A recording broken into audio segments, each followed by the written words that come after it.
Welcome to Spiritual Cartel Principles Meeting. Tonight we are looking at the principle of integrity. This week I am pleased to introduce Donna J., who has kindly agreed to come in and share for us. Donna J., over to you.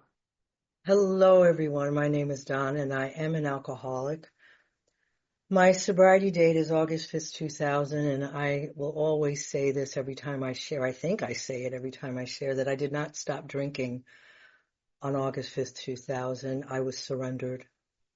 I was too exhausted to think about another next time, and I didn't realize that that's all I was doing. That maybe next time it'll be the last time, but it never was. But this particular day, I was so exhausted, and I truly believe. Did I see it this way early on? No, but I believe it now, and maybe what I believe now will shift and it'll get deeper. But I feel that as the pain was getting greater and greater, the spirit was blossoming, and the grace of God was so powerful that self had to release me. And I was willing to walk into the unknown. I was willing to be led because I was put in the path of some people in the Fellowship of Alcoholics Anonymous that they were living a spiritual life. They were not just going to meetings. And I feel very blessed that those were the people that were my early teachers. So I'm here to talk about integrity. And I like, whenever I'm about to share, I do this rocking thing. I think for me is because I go in. You know, we hear a lot of people say that we're living in 10 and 11, and I think that's exactly what happens. You hear me say often that it never gets more complicated than one. 1 + 1 is 1. Me and God are one, so I lean in because I do know that I need to talk about the definition of integrity, and I need to talk about why I wasn't walking with integrity, but other than that, we're going to see where Spirit leads me. And so the definition of integrity is a quality of being honest and having strong moral principles. So the word that's the dead giveaway is the word being. See, when I'm living in the world of self, my mind does not tell me anything about how to be. It always wants me to do. I always got to be doing.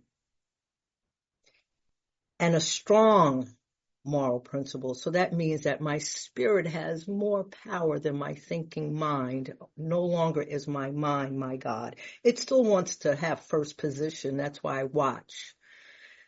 In step 10, I'm watching because I'm going to be tested. And what's going to be tested? My faith in God is going to be tested. My trust in God is going to be tested. And my willingness to go to any length is going to be tested. And how is it tested? I'm tempted. I'm tempted to sit back in that old way of being. Fearful, worry, despair. So when I look at step 10 as being a place of being tested and tempted, it gives me enough willingness to turn. So how do I get to a place of integrity? Well, I'm going to give you some definitions that describe who I was being, and I didn't see this until I did a fourth and a fifth step. So I was dishonest, I was deceptive, I held secrets, I had broken promises, I was blaming, I was justifying, I was self-centered, I was irresponsible, I was manipulating, I was a hypocrite. I was living in denial, and I lacked accountability, and I couldn't see any of this because I was too busy focusing on you. Rashid said, Donna, get off the people. See, I'm too busy checking you out and blaming you because I think that living life outside in, that I need you to be who I need you to be so I can be okay.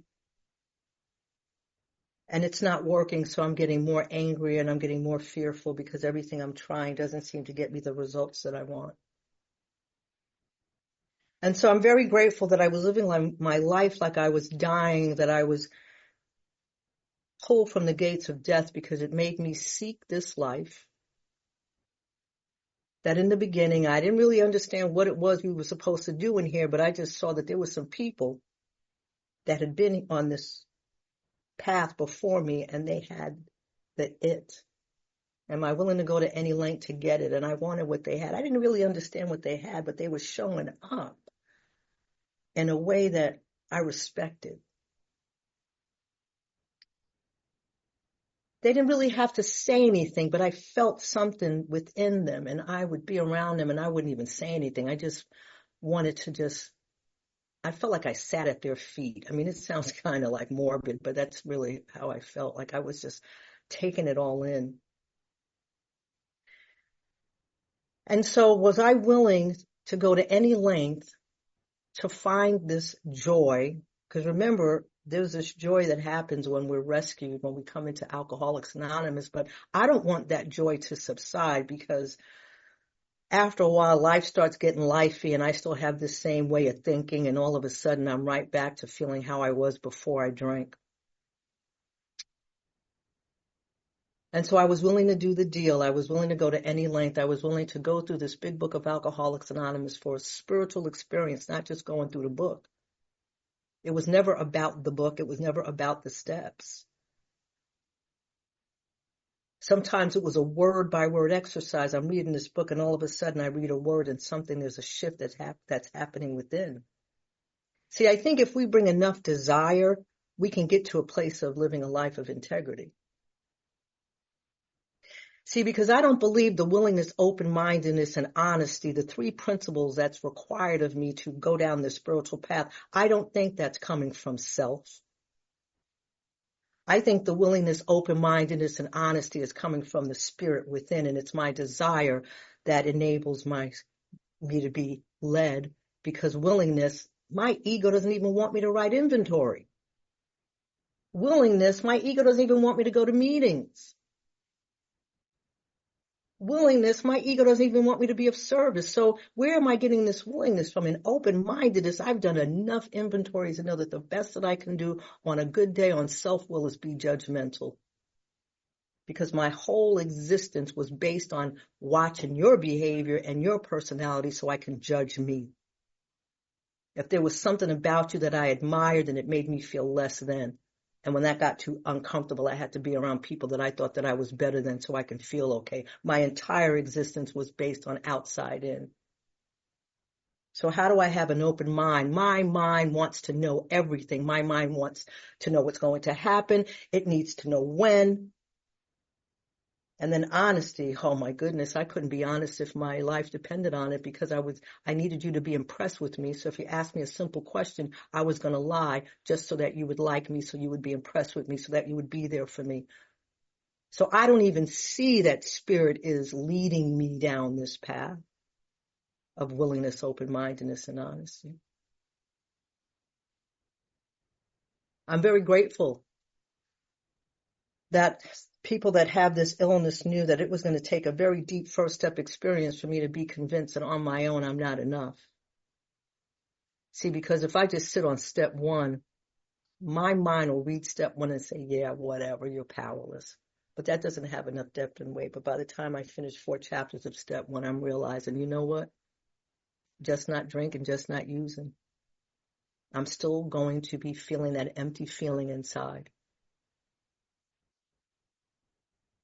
And so because of this desire, I believe that as we do put pen to paper, things are revealed. We start to see things from a different perspective. In step 4, we think we know what we're going to write, and all of a sudden we put pen to paper, names come up that we weren't thinking about. And so instead of taking the name off the list because you don't think it needs to be there, perhaps be in wonderment as to how did it get on the paper.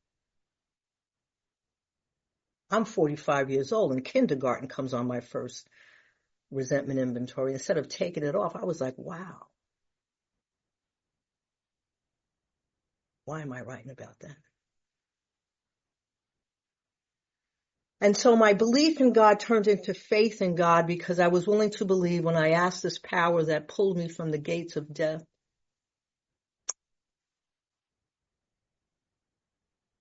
Was revealing to me everything that I needed to see. See, I don't know about a lot of people, but I got to tell you, my desire is to be one with God. And it might make a whole bunch of people uncomfortable. And then again, it's making some people feel very comfortable. And so I do this fourth step, and I have another bit of inventory that I need to read with Mike. I got a new teacher, Mike D, and some of the same stuff comes up. But see, you know what? Every time I do inventory, it lets me see if I ever make this decision that I do not want to seek the oneness with God. I can look at that inventory and know that these behaviors will start being my life all the time. Instead of watching for it, I will be it. And I don't want to live a life of being judgmental. I don't want to live a life of being dishonest and having deceptions and being self-centered and being irresponsible. But I got to tell you, the first time I saw that list, it rocked me. See, when we do this work, it should be rocking us. We should be saying, damn, I had no idea. I remember I had my first fist up, and you guys hear me talk about Rashid a lot. And I remember the day that I was planning on reading my fifth step. I was walking with my resentment sheets, and the only word I kept hearing was the word all. I had to share all. I kid you not, all day long. That one word, 3 letters, that's all I thought about. Oh my God, I got to tell them all. It was the most powerful first experience, not my only experience, but it was a very powerful one. It was the first one on that had that much depth and weight. Because as I was sharing, he was writing. And for the first time, I was able to see what I had been asleep to. I saw it in you, but I couldn't see it in me. And he said, you know what, Donna, let's do a list, because in the 12 of 12, it says we look at our assets. And I remember I had a list, and it wasn't that long. It was a short list, but it was a list of some principles. God have all of me, good and bad. I was able to see some of the good qualities of me. And I remember looking at both those lists, and it hit me. See, I had this long list of what I had become without God, and I had this list of the things about me that were morally sound. And all of a sudden, I realized, wow, this was not God's intention for me. This is what God wanted of me. And I remember my head fell to the table. It was the first time I wept. I never experienced weeping before. Weeping, it has a cleansing kind of feeling. I felt like I was asking for forgiveness because I had no idea. And I remember hearing Rashid saying, you're rendered speechless. He saw something was happening in and through me in spite of me, because that's how spirit works. The transformation happens in and through us in spite of us. See, we just got to be willing to do the deal. And for us as alcoholics and addicts, we got to be willing to go through the work, the 12th step. And then something will happen to us. And I remember when I finally stopped, and he came behind me, and he was rubbing my shoulders, and I was powerless. I couldn't stop weeping until it was time for me to stop weeping. And I remember saying to him, I had no idea. I don't even know what I meant by that. And this is not a new story. I've shared this before. And I remember he said one of the most profound things to me that a person has said. When he was letting me out of the car so I can sit for my hour, he said, now go join the human race. I had been living apart from life for so long. See, it's really uncomfortable when you don't want to live the way you live in your life like you're dying, and people are watching you and they're asking you, and you don't have a sufficient reason to tell them why. So I lived apart. But then we get to be a part of life. And the first thing is this we, all the fun, all the beautiful people that are in this meeting. You know, when I share, I like to look at the light on my camera, because I don't feel distant from you today. So I used to wear glasses, and I loved wearing glasses because, as much as I hated wearing glasses, I loved wearing glasses because I used to hide behind them. See, I don't have to hide today because I've been awakened to when I'm showing up and I'm not being kind. It says that we learn to concern ourselves with others. I now know when I've said something, done something that might have caused you harm. And before you bring it to my attention, I already know it. It's interesting that sometimes we're taught while we're doing this very same behavior that we don't want to practice. I believe that that's also God showing us. I think it was Mary Thayer that said that when we watch like that, we're watching with God. One of the fellows called me today, and for me, I think it has to do with always needing to be in control. So I had this thought that things weren't going my way, and I probably, with sufficient timing, would have seen the lie in that, because I've been awakened that I can watch the behavior. I can feel the tinge of the behavior that's going to take me down this rabbit hole. But this person called me right in the midst of it. And when I picked up the phone, I was still in the process of that behavior that I took it out on him. And then I sent him a video chat. And this video chat, I had on no makeup. I had a babushka on my head because I really wanted him to know that it's not about me needing to look a certain way, but this is me raw and dirty, and to let you know that that was not for you. See, there would have been a time that I would have been too prideful to apologize. So there's no way that I could practice any of these principles. I needed to know the opposite of them. I needed to know how I was showing up, and all of a sudden the behavior that was so comfortable becomes so distasteful. You know, when we put it on black and white, you can't make the truth a lie once it's on paper. And that first inventory was so long, I was like, no, this is not who I want to be. You know why I didn't want to be that? Because I didn't like it when I saw it in you. But in doing this work, I realized what it took for me to get to a point to be able to see my limitations as a human being. And most of the human race don't have an opportunity to do what we do.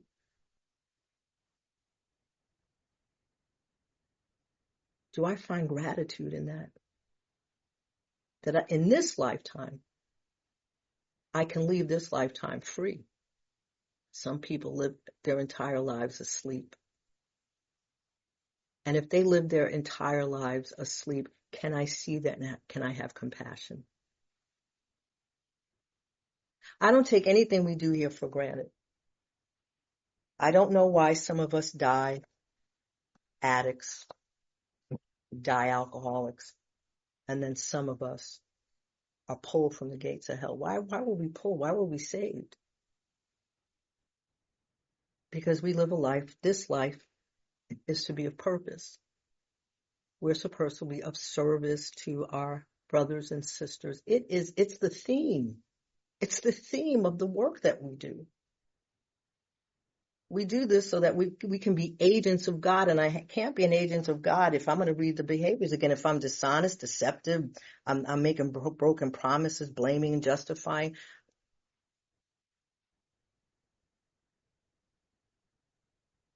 That's why it's so important, 10 and 11.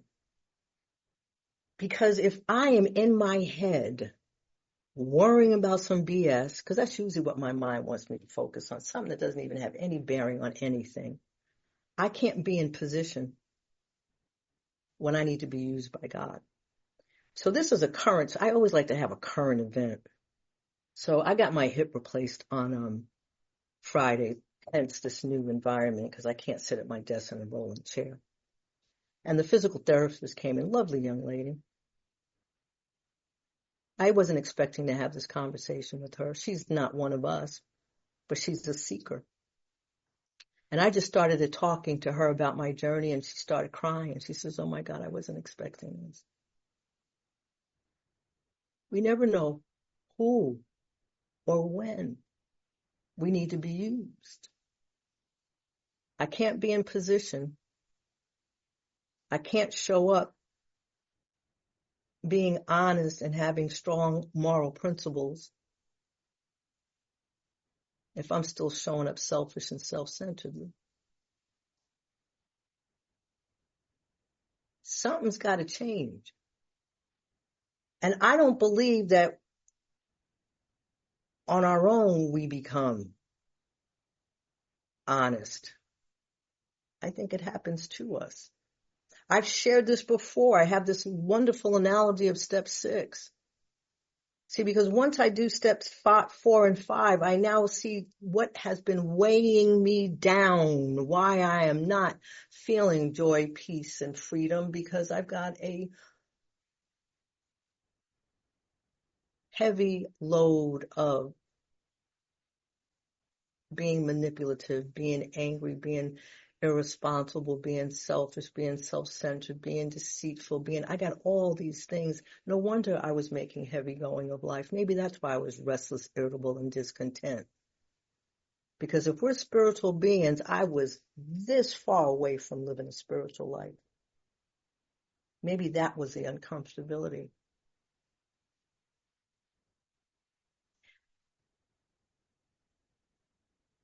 And I look at step 6 as we're right smack dab in the middle of the work, self-will, and then we get to walk into this new life. And God says, let me take those from you. You now see with your own satisfaction that this is how you've been. And if you want to be free, let me take that from you. Because the purpose that we now serve, those things are useless. And then God shows us how to live a principled life.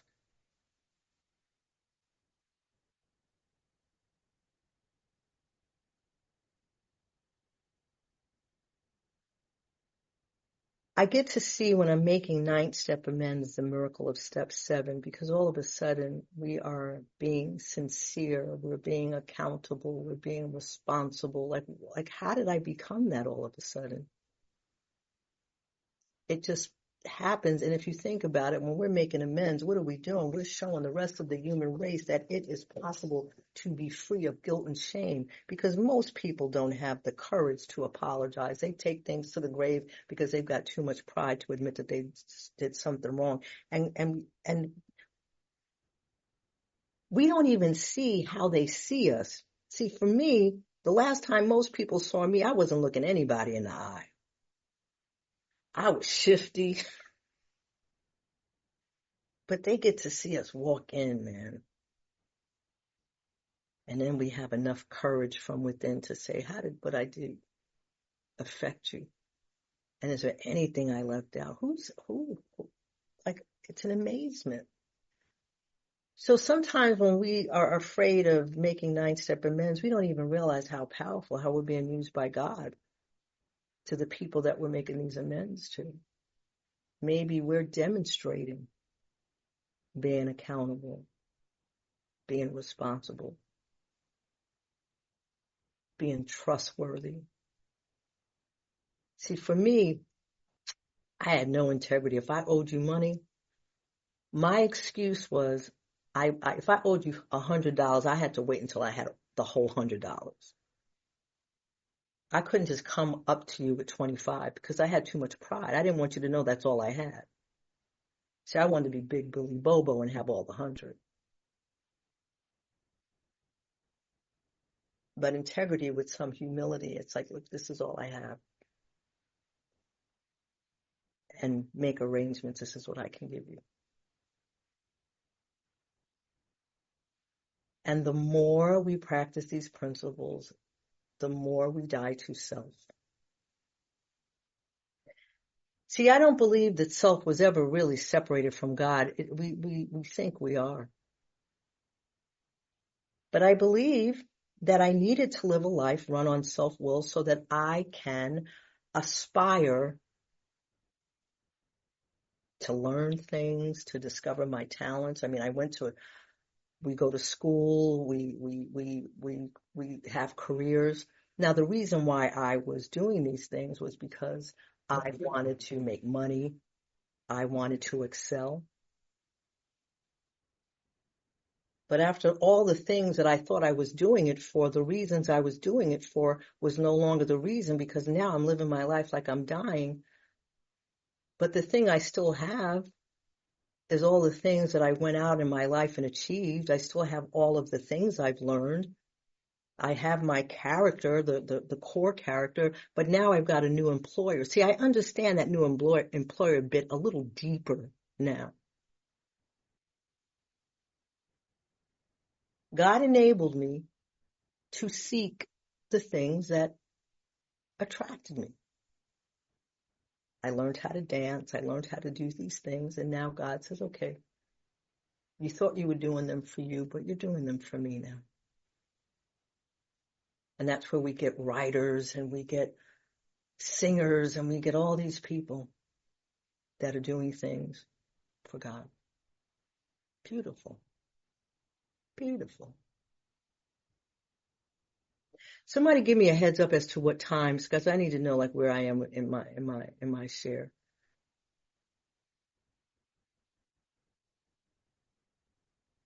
$10 minutes?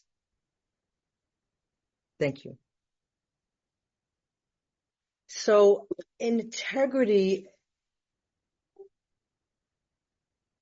I have to see, I want to talk about this experience I had with my hip, because integrity involves principles. It involves me being in the now. It involves me to be in the moment. And, I had my hip replaced, and it's very easy that I could have went down a rabbit hole of trying to figure everything out. There's pre-op, there's surgery, there's post-op, there's the visiting nurse, there's a in-house physical therapy, there's that. So my mind on its own will think about all of that at one time. And then all of a sudden, I can't be present. All of a sudden, I'm overwhelmed. All of a sudden, I'm fearful. All of a sudden, I'm worried. And see, when I'm like that, it opens the floodgates to all the other spiritual illness characteristics. And so what I'm able to do is just be in the now. Donna, focus on pre-op. Trust that the staff knows they need to call you. You don't have to worry about when they're going to call. They didn't call yet. The surgery's in. See,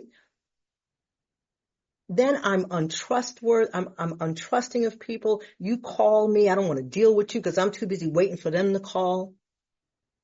And so after pre-op, then the surgery happened. So it was Saturday. And Sunday I was with you guys. And then Sunday morning I shared at a beginners meeting. So Saturday, I'm like, oh my God, I got to share on Sunday, but I just had my hip replaced, so I don't think I'm going to be able to share. And then I paused. Power in the freaking pause, man. I paused and I realized what I was doing. I was coming up with excuses of why I couldn't show up. And then it hit me. Donna, today is Saturday. Tomorrow, Sunday. You don't know how you're going to be on Sunday, so just stay in the now today. And Sunday rolled around. And I had soundness of mind to know that if I need to show up, I need to figure out a new environment. Now, instead of sitting around worrying, have some sane ideas and figure out how you can show up and be of service with this new hip. So for me, step 10 is the most powerful step for me, because that's the most time I spend in the material world. The most time that my mind still wants to be in first position.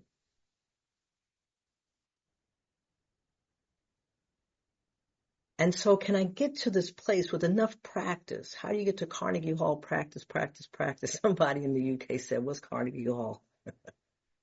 So whatever is the big opera house in your town, how do you get there? You don't get there in a car. You don't get there on the tube. You get there by practicing. So there's 5 things I do. I pause, shut it down, shut down the lie. Because I have a better shot of having strong spiritual principles. I can't serve 2 masters. I can't serve the God of reason that wants me to be fearful, doubtful, worried about what you're going to think about my share, all of that, and then live a principled life. Where do I want to put more of my energy? See, it's real easy. Uncomfortability is the name of the game. No, for me, no matter how I slice and dice it, it's real uncomfortable to sit in pain. It's real uncomfortable to sit in misery. It's real uncomfortable to sit in sadness and fear. It's just as uncomfortable to sit in not knowing. It's getting easier and easier because I can pause quick. I can feel the tinge. I have to thank Loretta. Loretta said, girl, you can feel the tinge of some old belief. And when I say old belief, a belief I've had all my life, that you say something and it triggers something that somebody said years ago that had a reaction on me, and I can feel the tinge. Can I pause in that? Can I turn, pray? And the biggest piece is relax in God, because now we're living life inside out. Gwen used to say, God, please enable me to die to self so you can live life in and through me. The love, the compassion, the caring, all of those things are not coming from here, they're coming from within. Am I willing to die daily? You know, it says that we outgrow fear. Sometimes the fear, you got to outgrow it each second. As soon as you outgrow it, it hits you back again. Can I grow? Can I pause? Can I turn? Can I pray, relax? So today I was walking on my walker, and it's interesting how the mind wants to come at me with random shit. Okay, I said a curse word. I'm on my walker and I heard a commercial about taxes. All of a sudden, my mind goes, oh, you're going to have to pay taxes. I shut it down real quick. I'm not ready to think about that. Shut it down. Because if I had let that fester, I wouldn't have been able to be present for that physical therapist who God put in my life that needed to have a conversation about a spiritual life. She's crying, I'm crying.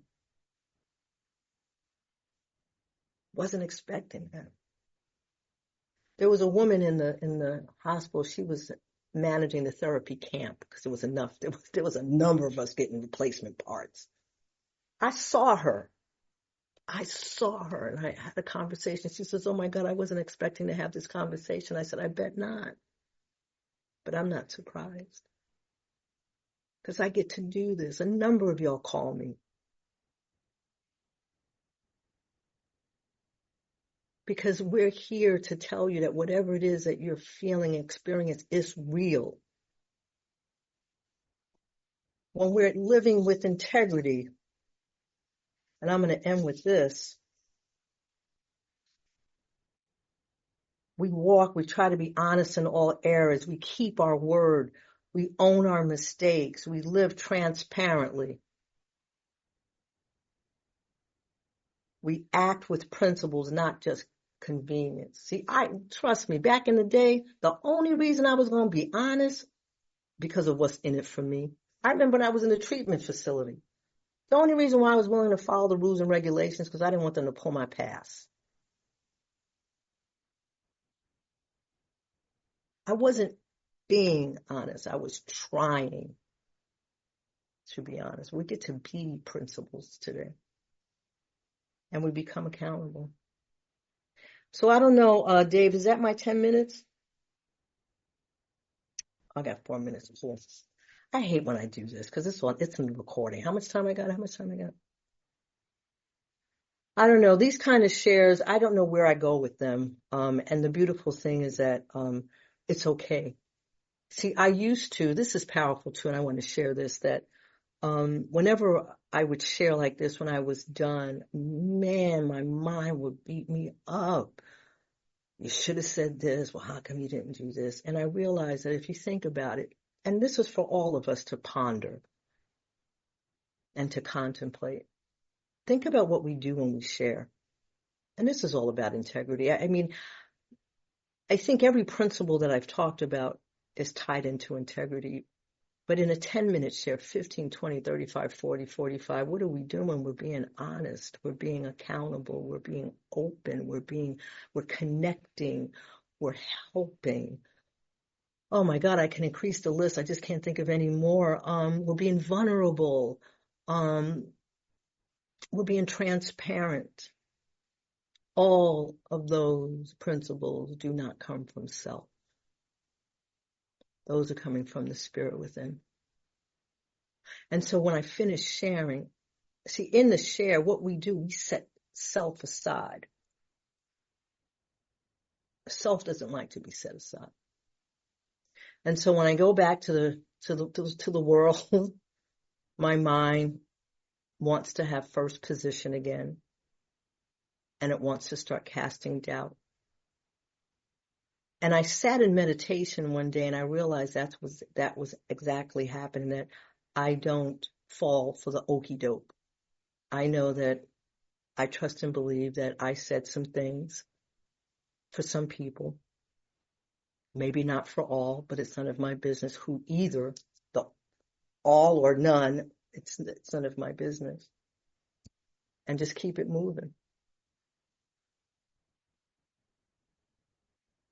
Here's another transparent, and we can be real slick with this and not even realize ego.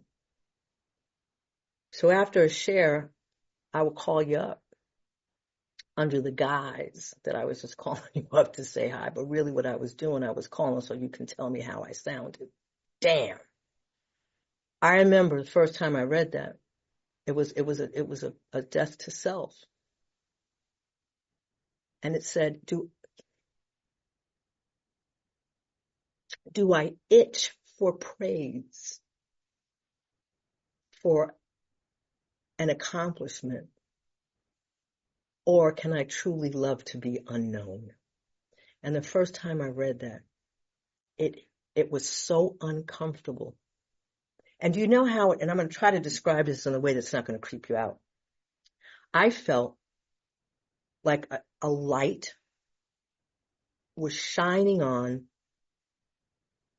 this deliver us from evil. When we say the Lord to prayer, this thing, this part of me that didn't want to be exposed. And when I read that, it's like this part of me kind of like the light was shining on it and it slithered away. That's the best. And this is on a recording and I don't care because this is how I felt. I felt that the damn thing slithered away because I found out, I shed light on it, because now when I read it, it doesn't have that same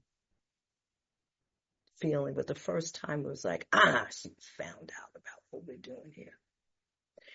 So I do believe this is sometimes called spiritual warfare. I do believe that we got to be vigilant. But what do you want more of? How free do you want to be? See, I want to be real free, guys and girls. I want to be so free.